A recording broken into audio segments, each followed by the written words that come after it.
नवदुर्गेचं स्वरूप समजून आपण अष्टमीला किंवा नवमीला आपल्या घरी नवकुमारिका कन्यांना बोलवून त्यांचं अशा पद्धतीने पूजन करायचं आहे.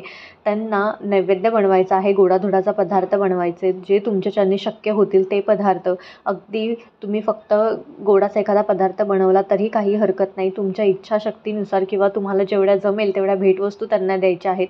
अगदी एक गुलाबाचं फूल आणि ₹10 जरी तुम्ही दिले किंवा ₹11 दिले तरी खूप झालं. जरी तुम्हाला ₹11 द्यायला जमले नाहीत 9 मुलींना, तरी फक्त एक गुलाबाचं फूल आणि गोडाचा एखादा हा फक्त नवदुर्गेचाच उत्साह नाही, तर प्रत्येक स्त्री शक्तीचा उत्साह आहे आणि जागर आहे.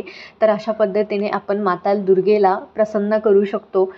त्यासाठी ताटामध्ये काय काय वस्तू घेतल्या तुम्ही बघू शकता. ज्या कुमारिका मुली आहेत सर्वात अगोदर त्यांचे पाय पाण्याने स्वच्छ धुवून आणि पुसून घ्यायचे आहेत.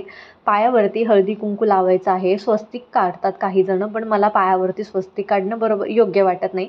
त्यामुळे मग मी अशा पद्धतीने गोल हळदी कुंकू लावते. त्यानंतर ज्या मुली आहेत त्यांना हळदी कुंकू लावून घ्यायचं आहे. थोड्याशा अक्षता त्यांच्यावरती व्हायच्या.